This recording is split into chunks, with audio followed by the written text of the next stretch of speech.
Hi, welcome. Enjoy the content, subscribe, and turn on notifications. Hannah Collins always knew she wanted to be a doctor. Ever since she was a little girl, when she helped care for injured animals she found around the neighborhood, she felt her calling was to relieve pain and bring healing and comfort to those in need. Coming from a small town in rural Texas, she grew up with simplicity, her parents always emphasizing the importance of education despite financial struggles. She seized every opportunity, studied late into the night, and turned down party invitations, always focused on a goal that seemed distant but never impossible. When the acceptance letter from the University of Chicago arrived, her hands trembled so much she could barely open the envelope. When she read the words confirming her entry into the prestigious medical school, she let out a scream and ran to hug her parents, who, overcome with emotion, simply kept saying how proud they were. That was one of the last nights she sat on the porch of her home, staring at the horizon with a heart full of dreams and fear. She knew her life would change forever, but couldn't yet grasp what it would be like to live in a big city, far from everything she had ever known, far from the smell of crops, familiar voices, and quiet streets she'd walked since childhood. The move to Chicago was a shock. Accustomed to the silence of the countryside, she quickly had to learn to deal with constant movement, the crowded subways, busy streets, indifferent faces. Still, she stayed strong. The first few months were intense, learning how to navigate the city, balancing a research assistant job at a university lab with demanding classes, finding time to eat, and sometimes even rest for a few hours. But despite exhaustion, there was a steady fire inside her, fueled by each new discovery, each practical class, each patient she treated during internships. This was the life she had always wanted. It was during her third year of medical school that her story took a new turn. One afternoon, after a long anatomy lecture, Hannah decided to go to the campus Central Plaza to review some notes. She sat on a wooden bench, pulled books from her backpack, and started flipping through pages, underlining important parts while concentrating. Then she heard a voice asking if the seat next to her was taken. She looked up and saw a guy smiling, holding a coffee and wearing a friendly expression. He introduced himself as Daniel Brooks, a newly graduated architect working at an office nearby and often came to the plaza in the evenings to relax after work. The conversation began with casual comments about the rush of city life and how both had left their small hometowns in search of a better life. Daniel had also left his hometown in Ohio, where his family still lived, and moved to Chicago to pursue his career. What started as a simple chat soon became a deep exchange of confidences. In the following days, they started meeting there regularly. Sometimes they only exchanged a few words, other times, they lost track of time talking about books, movies, and dreams. Daniel had a lightness that captivated Hannah, a man who, despite responsibilities and maturity, still believed in happy endings. Their romance developed naturally and intensely. Not long after, Daniel invited her to visit a cafe he considered the best in town. Over hot cups of coffee and laughter, their connection strengthened further. They began exploring new places together, sharing improvised dinners in Hannah's small apartment, creating memories that seemed to fill every gap left by the homesickness they both felt. When Daniel asked her to be his girlfriend, it was effortless, during a walk along Lake Michigan's shore. Hannah laughed, saying it already felt like they had been together for a long time, and accepted without hesitation. Their relationship matured quickly. They supported each other, he celebrated every one of her achievements in medical school, and she encouraged him to seek promotions at his architecture firm. Love blossomed quietly but strongly while both built a life in a city that slowly stopped feeling foreign and began to feel like home. After a year of dating, they decided to move in together. They chose a small apartment in a neighborhood close to the university, with large windows and a kitchen where Hannah loved preparing recipes she learned from her mother. Daily life was simple but happy. Nights were filled with TV shows, books, and long conversations. Weekends included park outings or visits to street fairs. Their closeness seemed unshakable, a partnership growing stronger each day. The marriage proposal happened on a cold November night at a restaurant Daniel had specially reserved for the occasion. He knelt, pulled a small box from his pocket, and with an emotional voice, asked Hannah to become his wife. She, eyes teary, said yes. A few months later, they officially tied the knot in an intimate ceremony surrounded only by close friends and family. The celebration was simple but meaningful. Hannah looked at Daniel with the certainty that, by his side, she would build the life she had always dreamed of. Married life brought new challenges but also strengthened their bond. Hannah continued progressing in medical school, now doing hands-on internships, while Daniel solidified his career at the firm. Together, they planned for the future: travel, children, a bigger house. Love seemed to be the solid foundation upon which everything else would be built. At that moment, Hannah believed she had finally achieved everything she had ever wanted. Over time, routine became a silent weight between Hannah and Daniel. Days began to repeat themselves without variation. She left early for endless shifts at the university hospital, often returning exhausted, her mind still preoccupied with patient stories and the course demands that seemed to drain all her energy. Meanwhile, Daniel got increasingly involved with ambitious projects at the architecture firm, tight deadlines, demanding clients, meetings that often stretched into the night. Conversations between them became more and more transactional, focusing on grocery lists or who would pick up laundry. The lightness that existed in the early years was replaced by a functional, almost automatic coexistence. Hannah realized she was drifting away from herself. She couldn't remember the last time she had done something just for pleasure. Her body gave clear signs of weariness, constant back pain, fatigue piling up, a strange feeling of always being on edge. When she mentioned this to a colleague during a shift, she was advised to sign up for a gym near the hospital as a way to relieve stress and take care of her physical health. The idea sounded good. After putting it off for several days, she finally visited the place, signed up, and started attending classes during mornings off or rare free evenings. At the gym, she met Jason Miller, one of the most popular and well-liked instructors there. He was known among students for his friendliness and charm, always ready to help, correct posture, or strike up a conversation between sets. Hannah noticed him from the first day but kept her distance, focusing on workouts with the same discipline she applied to her studies. Jason, however, quickly noticed something different about her.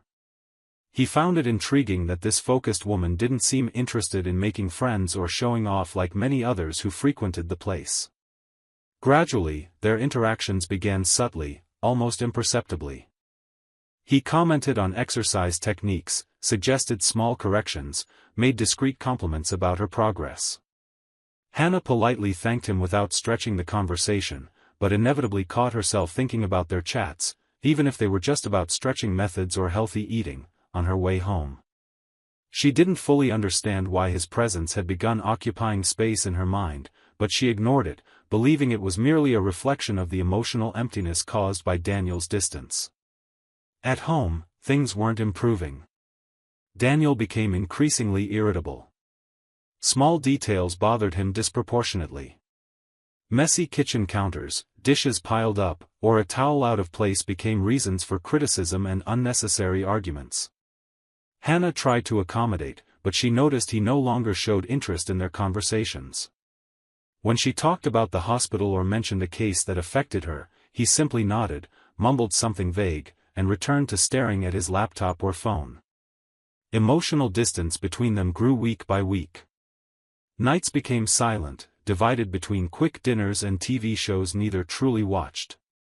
Hannah felt invisible in her own house, as if her presence was just another part of Daniel's routine. On the other hand, Daniel seemed unaware of this transformation, trapped in his own world and professional challenges that became more important than anything else with each passing day. Meanwhile, at the gym, Jason kept getting closer. He started inviting her to sports events, suggesting coffee after workouts or walks in the nearby park. Hannah always declined, citing lack of time or commitments at the hospital. Jason respected her refusals but didn't give up.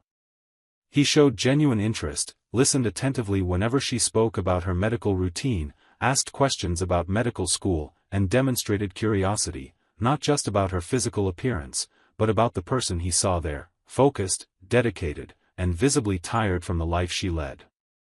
Hannah began to realize that Jason, unlike Daniel, seemed to care about the details she had already forgotten about herself. And although this feeling scared her, it also wrapped around her in a way she couldn't explain.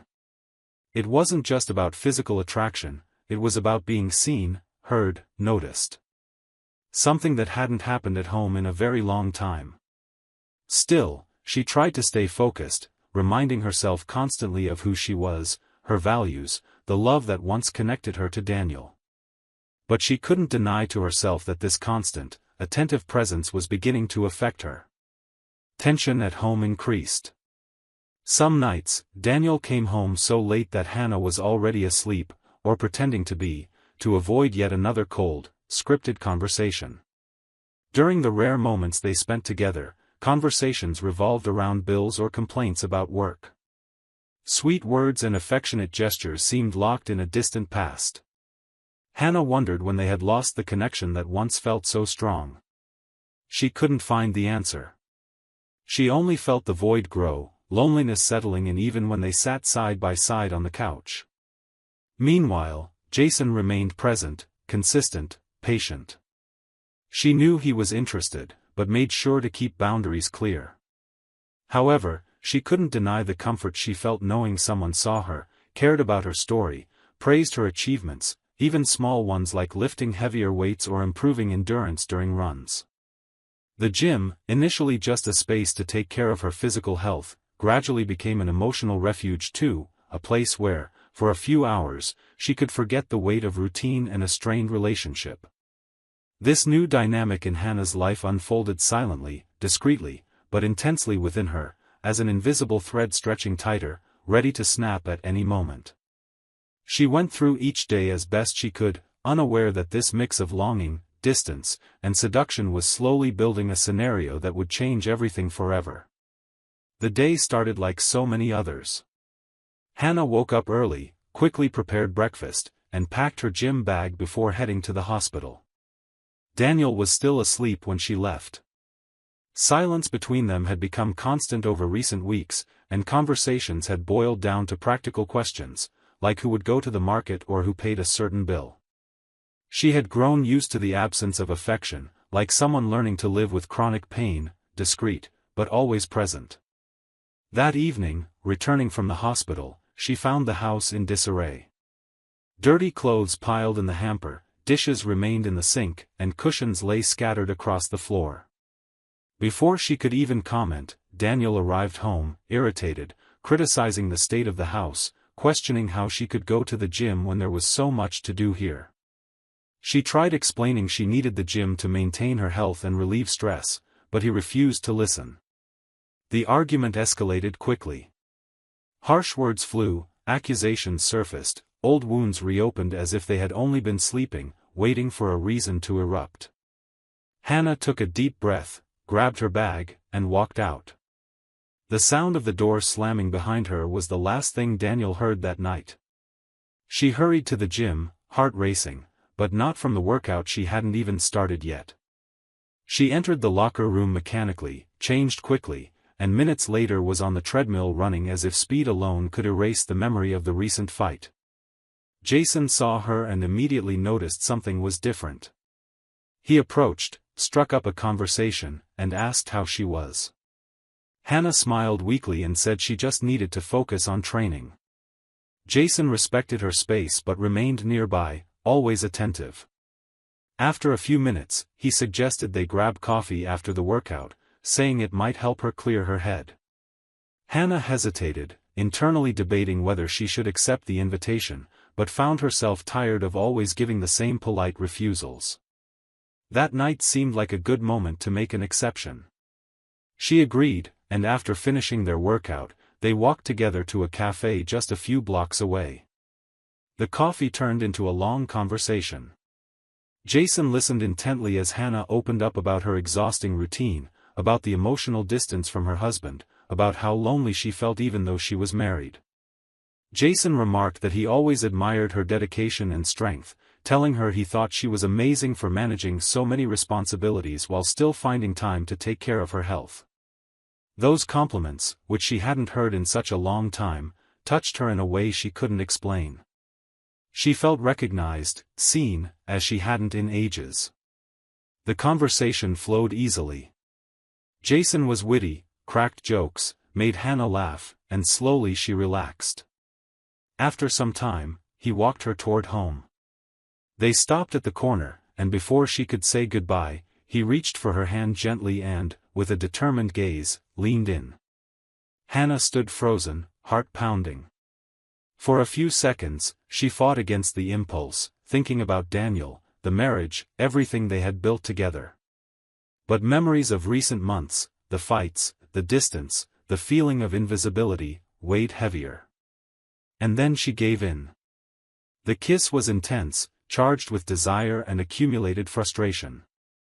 From that moment, something inside Hannah broke, or perhaps simply set itself free. She knew she had crossed a line she could never return from. Jason invited her to his apartment, and without speaking, she followed. The night they shared was marked by a mix of passion, guilt, and relief. For the first time in a long time, Hannah felt desired, alive, but at the same time, she could barely believe what she had just done. The next morning, after numerous unanswered calls and messages from Daniel, Hannah woke up early, dressed without thinking much, and returned home. Entering, she saw Daniel asleep on the couch, laptop resting on his chest and empty beer cans scattered around. She passed by him in silence, went straight to the bathroom, and stood motionless in front of the mirror, staring at her reflection as if trying to figure out who she had become. The betrayal weighed heavily, hard to bear, but at the same time, there was a strange sense of relief, as if, for the first time in a long time, she had done something purely for herself, without needing explanations or permission. As Hannah stepped out of the bathroom, Daniel stirred awake from the noise of the closing door. He rubbed his eyes, slowly lifted his head, and, in a hoarse voice, bluntly asked, "Where did you sleep?" Hannah froze for a second, took a deep breath, and replied calmly but deliberately, "At a friend's house. I didn't want to argue with you. I preferred spending the night elsewhere." Daniel stayed silent for a moment, just watching her with a suspicious, tired look. He didn't ask anything else. He stood up from the couch, picked up the laptop and empty cans, and walked to the kitchen. That response seemed sufficient for him at the moment. He accepted it, even though something inside him nagged uncomfortably, something he couldn't put into words, so he chose to stay silent and let the issue die there, at least for now. In the days that followed, Hannah tried to resume her routine with Daniel as if nothing had happened. She avoided looking him in the eyes for too long, avoided deep conversations, and focused only on daily tasks. Daniel, absorbed in work and increasingly distant, didn't even notice the change in her behavior. To him, this was just another troubled period, one he believed they would eventually pass through, as they had before. But Hannah, on the other hand, carried a secret that slowly consumed her. She spent hours wondering whether she should tell Daniel or not, but feared destroying him, feared tearing apart what remained of their relationship, even though deep down, she knew that relationship had ended long before that night. She kept going to the gym but avoided contact with Jason. She preferred keeping distance to convince herself it was a mistake, a slip driven by emotional fragility. Jason respected this space but didn't hide that he wished to see her again outside the gym. Months passed in this strange rhythm, between attempts at normalcy and the weight of regret. Until, unbeknownst to Hannah, the secret began spreading. Jason, in a casual conversation with friends at the gym, ended up mentioning his involvement with Hannah. The comment, made with a tone of conquest, was overheard by Andrew, a friend of Daniel's who also attended the same gym, and who, upon recognizing Hannah's name, was shocked. Andrew spent days pondering what he had heard, unsure whether he should tell Daniel or not. After all, he didn't want to interfere, but at the same time, he felt he couldn't let his friend live a lie. After much consideration, he decided honesty was necessary. And thus, the information Hannah struggled to conceal began gaining momentum, ready to explode and change everyone's fate forever. Andrew spent days turning that information over in his mind, unsure how to act.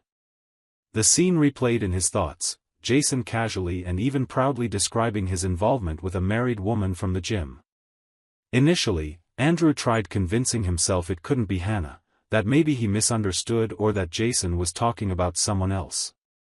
But the more he thought about it, the more certain he became, especially because Jason, in a slip-up, mentioned too many details: her profession, the hospital where she worked, even the time of her workouts. With every confirmation, discomfort grew. After much indecision, Andrew picked up the phone and called Daniel. His friend's voice sounded unconcerned, as if he had no idea that in just a few seconds, his life would completely change. Andrew didn't waste time, he got straight to the point, with the frankness of someone who prefers immediate pain over prolonged suffering. He told Daniel what he had heard, mentioned Jason's name, and described the situation as objectively as possible. On the other end of the line, Daniel fell silent. The silence was so thick that Andrew even asked if he was still there. Daniel responded with a simple, "I am," and hung up right after, without asking for more details. Daniel placed the phone on the table and remained still, his gaze fixed somewhere distant. His entire body felt heavy, as if the ground had vanished beneath his feet. His heart raced irregularly, struggling to process what his mind refused to accept. He walked around the house, opening and closing drawers without purpose, as if searching for something that could help him understand, but only found traces of a routine he had believed real until now. He grabbed a can of beer from the fridge, opened it, but abandoned it halfway on the counter. He couldn't drink, couldn't eat, couldn't even think clearly. That night, Hannah returned home as if it were just another ordinary day. She dropped her bag in its usual spot and headed straight to the bedroom to get ready for a shower. Daniel followed her, took a deep breath, and when she stepped out of the bathroom, still drying her hair, he asked the question he had rehearsed since Andrew's call. He didn't raise his voice, didn't show explicit anger. He simply asked, "Is there something you want to tell me?" Surprised by his calm tone, Hannah hesitated before answering. She tried to hide it, asked if he was okay, but he repeated the question, firmer this time, "Hannah, is there something I should know?" In that moment, she realized he already knew something. His gaze wasn't one of suspicion, but of certainty. Trying to deny it seemed pointless even before she started. Hannah lowered her head and, in a voice so low that Daniel had to lean in to hear, confessed. She told him about Jason, about the night she crossed a boundary she never imagined she would, after a fight, seeking refuge at the gym. She admitted she regretted it the very next day, that she tried pretending it never happened, but lacked the courage to tell the truth. Daniel listened to every word without interruption. His face remained expressionless, but his eyes revealed a mixture of pain and disbelief. When she finished, he simply asked, "Why?" Hannah tried to explain, spoke about their growing distance, about the loneliness she felt at home, about how invisible she had become. But each justification sounded fragile, insufficient against the damage caused. Daniel didn't shout, didn't make a scene. He just turned around and left the room. He went to the living room, grabbed a suitcase from the closet, and returned to the bedroom without a word.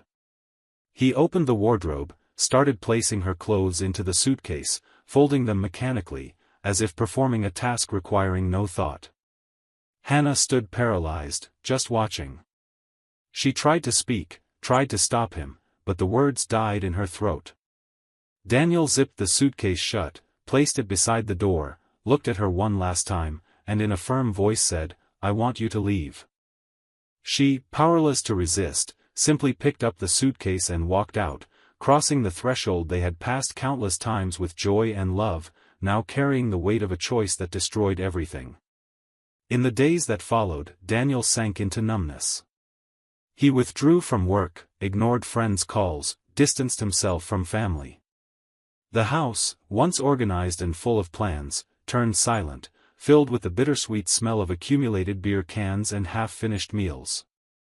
Every corner seemed to carry her presence, even though it was now empty. The pillows she arranged, the books she read, the paintings they chose together, all now mocked him, reminding him every second of what he had lost. Colleagues tried to help, but Daniel refused to talk about it. He limited himself to saying he was dealing with personal matters and needed time. Gradually, he started missing more work than attending, missed deadlines, left clients waiting, and inevitably, his firm's partners noticed something was wrong. They called him in for a discussion, offered support, but he chose to step away. He requested a leave, citing health reasons. The truth was his health was already compromised, not just physically, but emotionally. Alcohol became a frequent companion, filling empty hours and temporarily silencing the pain. The man who once dreamed of travel, children, and a fulfilling life alongside Hannah now found himself lost, directionless, without purpose. Time passed without him noticing, the days dragged on, indifferent to his suffering. The affair hadn't only broken their marriage, it had broken Daniel himself, leaving in his place someone barely recognizable when he looked in the mirror. Meanwhile, Hannah tried to rebuild her life away from there, struggling against regret and the consequences of a choice made in a moment of vulnerability. Neither of them imagined, at that point, that fate still held an unexpected reunion ahead, one that would completely change the course of their story and reopen wounds that seemed long healed. Time passed without asking permission. Daniel continued existing rather than truly living, because the life he once knew had stopped the moment Hannah walked out the door carrying that suitcase. Days blurred into a succession of empty, meaningless hours. Work faded into the background, so did friends. Holiday celebrations passed unnoticed, important dates ignored, seasons changed without him realizing. The man who once dreamed of a family, a house filled with laughter and stories, now woke up each day without expectation or desire. During the first weeks after the separation, Hannah avoided any contact with Daniel, thinking it would be better that way, letting time ease the pain and heal the wounds. And maybe it worked for a while, but when the pregnancy test confirmed she was expecting a child, the ground disappeared beneath her feet as well. She considered telling Daniel immediately, but the memory of his expression that final night, the hardened look, the complete absence of love, stopped her. Hannah concluded he wouldn't accept it, that he might even despise her more, and decided to proceed alone, like so many other women she knew and admired. The pregnancy progressed in silence, marked by solo medical appointments and nights spent crying with a pillow hugged tightly, imagining how things might have been if everything had happened differently. Regret became a constant companion, but life moved forward, and so did the small life growing inside her. Daniel never found out about the pregnancy. Until 3 years later, on an ordinary afternoon, he decided to go for a walk in the city park, one of the few healthy habits he maintained since the breakup. He had no plans for the day, just needed to clear his head, breathe air other than the silent walls of his home.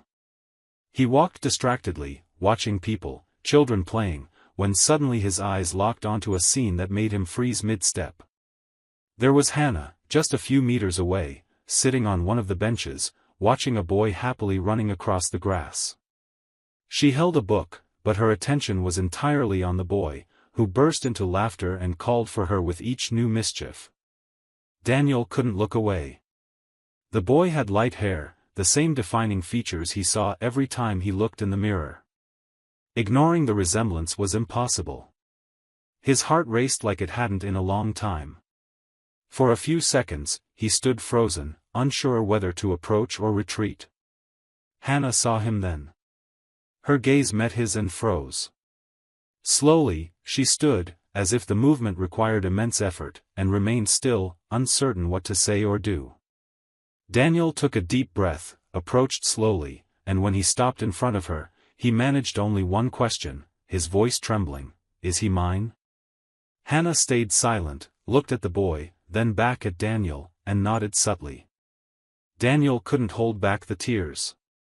He wasn't a man accustomed to crying, but in that moment, all barriers, all defenses, simply crumbled.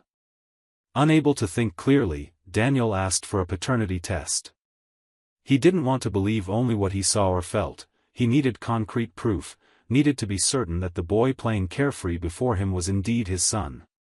Hannah didn't argue, only agreed.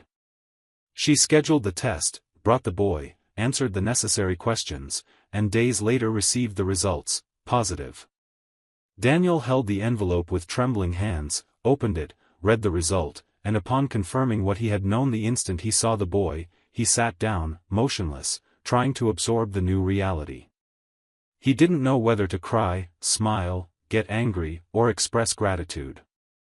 He was confused, but within that confusion, something began falling into place, an intense desire to recover lost time, to meet his son, to be present, to be a father.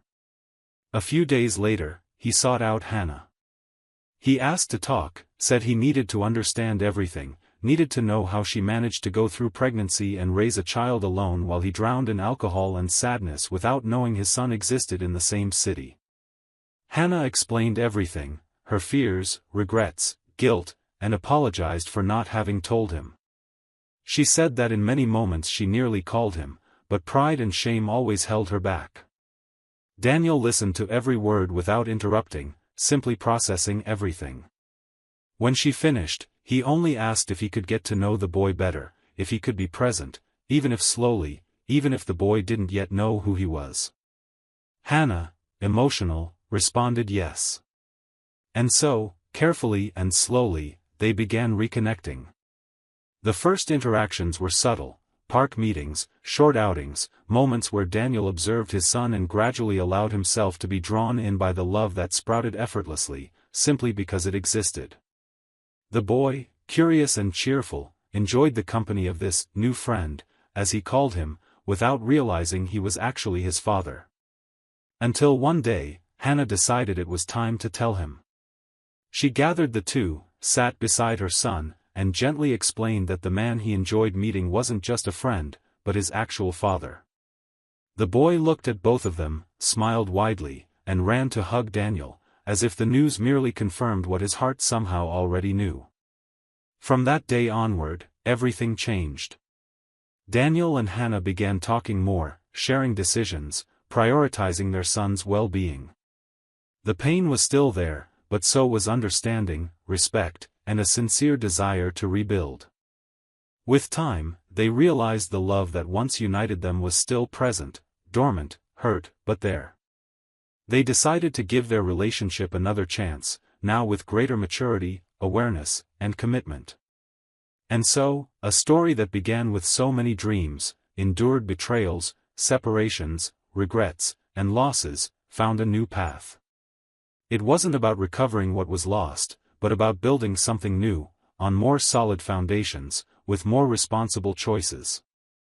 Daniel, Hannah, and young Daniel Jr. formed a family that, despite all its scars, discovered the true essence of love through forgiveness and overcoming adversity. Suspicious of your wife or daughter-in-law? Don't go through what we saw in the video. Check the link in the comments and get the ebook with valuable tips and investigator-approved sites to clear your doubts. Thank you for watching the video. If you enjoyed it, don't forget to subscribe to the channel and turn on notifications so you won't miss any updates. See you next time.